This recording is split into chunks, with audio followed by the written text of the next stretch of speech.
ఈరోజు మనం చెప్పుకోబోయే కథ పేరు మౌనవ్రతుడు. పూర్వం గంగానది తీరంలో మాకందిక అనే ఒక పట్టణం ఉండేది.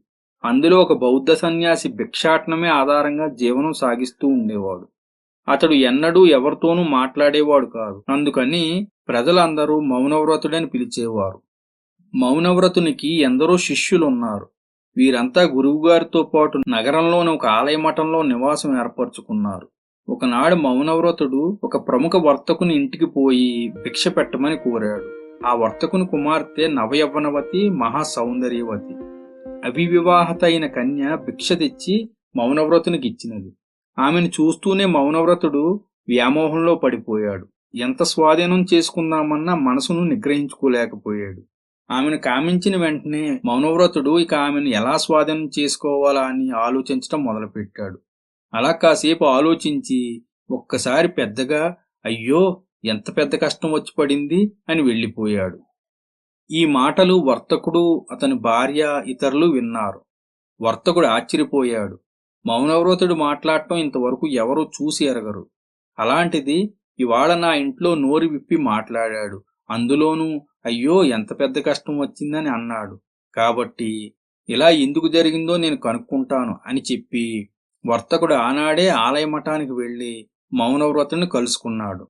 వర్తకుడికి మొదటి నుంచి మౌనవ్రతుడంటే చాలా గౌరవము, అభిమానము. అందుకునే ఆదుర్దాగా, స్వామి, ఎన్నడూ లేనిది ఇవాళ తమరు నా ఇంట మీ నియమాన్ని ఎందుకు భంగం చేసుకున్నారు అని మౌనవ్రతుడిని ప్రశ్నించాడు.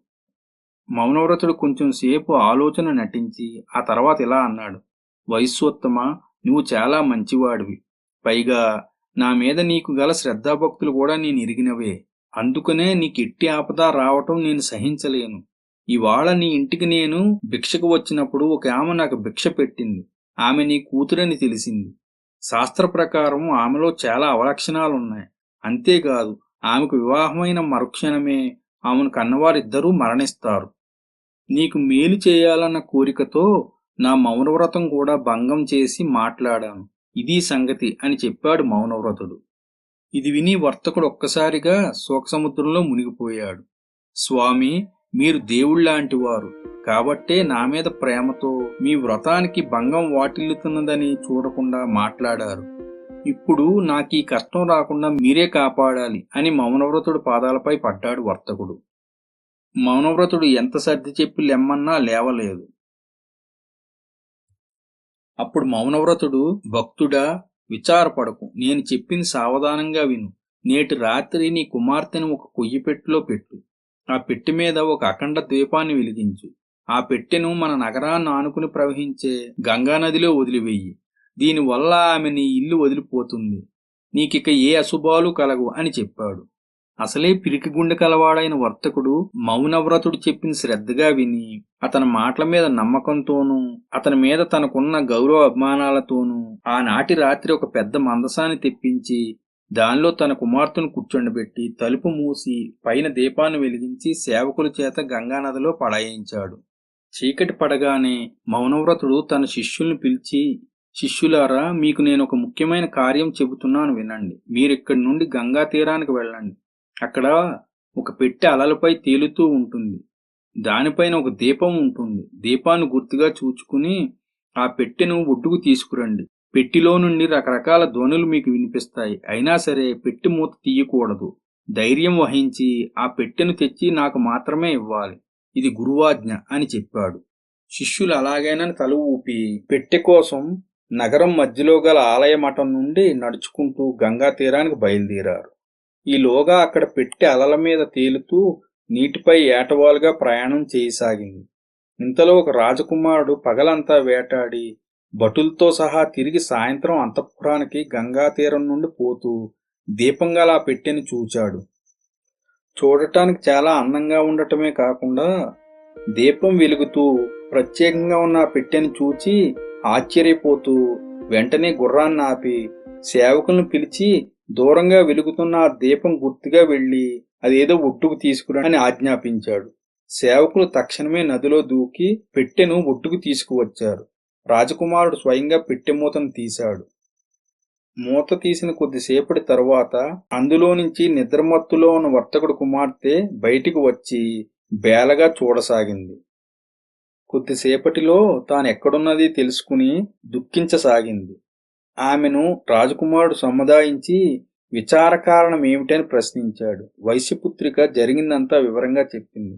రాజకుమారుడు ఆమెకు ధైర్యం చెప్పి, నువ్వు భయపడవలసింది ఏమీ లేదు, నీకిష్టమైతే ఇక్కడికిక్కడే నేను గాంధార వివాహం చేసుకుంటానని అన్నాడు.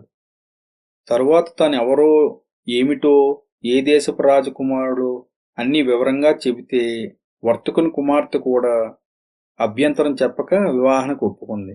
వెంటనే వారిద్దరూ అక్కడికక్కడే గాంధర్వ వివాహం చేసుకున్నారు. ఆ తర్వాత రాజకుమారుడు తన భటులను పిలిచి ఒక కోతిని పట్టించి తెప్పించాడు. దానిని పెట్టిలో పెట్టి మూత పెట్టి తిరిగి నదిలోకి నెట్టించాడు. వర్తకుని కుమార్తెను తన గుర్రం ఎక్కించుకుని సేవకులతో సహా రాజకుమారుడు మళ్లీ ముందుకు సాగి వెళ్లిపోయాడు. ఆ తర్వాత కొంతసేపటికి మౌనవ్రతుని శిష్యులు గంగా తీరానికి వచ్చారు. వచ్చి దీపం గుర్తుతో పోతున్న కొయ్యిపెట్టెను పోల్చుకుని ఒడ్డుకు లాగారు. లోపల నుండి కొండముచ్చు పెద్దగా ధ్వనులు చేయసాగింది.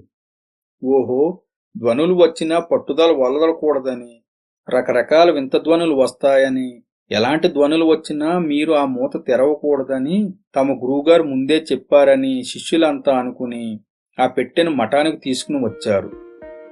పెట్టిని చూపిస్తూ, గురువుగారు, లోపల నుండి పెద్ద పెద్ద ధ్వనులు వస్తున్నాయి, అయినా ధైర్యంగా తెచ్చాము అని చెప్పారు శిష్యులు. తన కోరిక ఫలించబోతుందని మౌనవ్రతుడి ఆనందంతో, శిష్యులారా, మీరు నేను చెప్పినట్లు చేసి నాకు తగిన శిష్యులని అనిపించుకున్నారు. ఇప్పుడు నేను మఠం పైన మేడలో ఒంటరిగా ఒక మంత్రాన్ని ఉపాసించవలసి ఉంది. అందుకని ఈ పెట్టెను పైకి చేర్చండి. మేడ మీద నుండి ఎలాంటి ధ్వనులు వచ్చినా మీరు తలుపులు తీయకూడదు, తెల్లవారే వరకు పైకి రాకూడదు.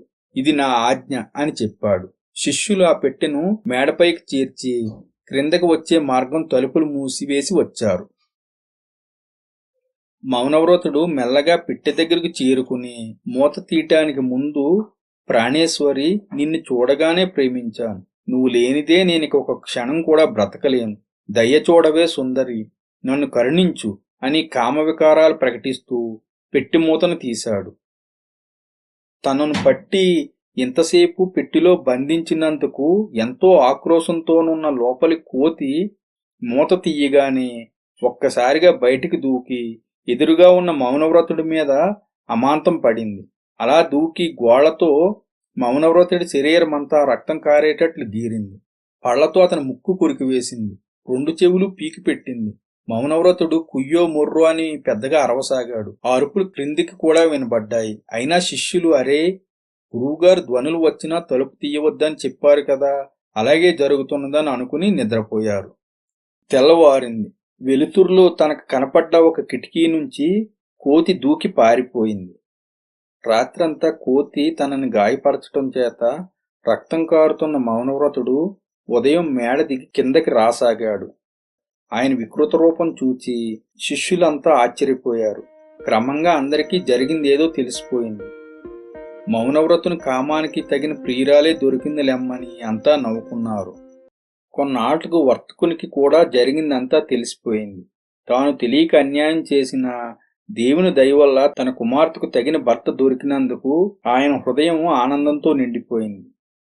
అంతేకాకుండా తనకున్న దాంట్లో వివిధ రకాల లాంఛనాలు వైభవంగా సమకూర్చుకుని ఎంతో వైభవంగా అల్లుడిని కూతురిని చూడటానికి వాళ్ళ దేశం వెళ్ళాడు. Please like, share and subscribe. మరి ఒక మంచి కథతో కలుద్దాం.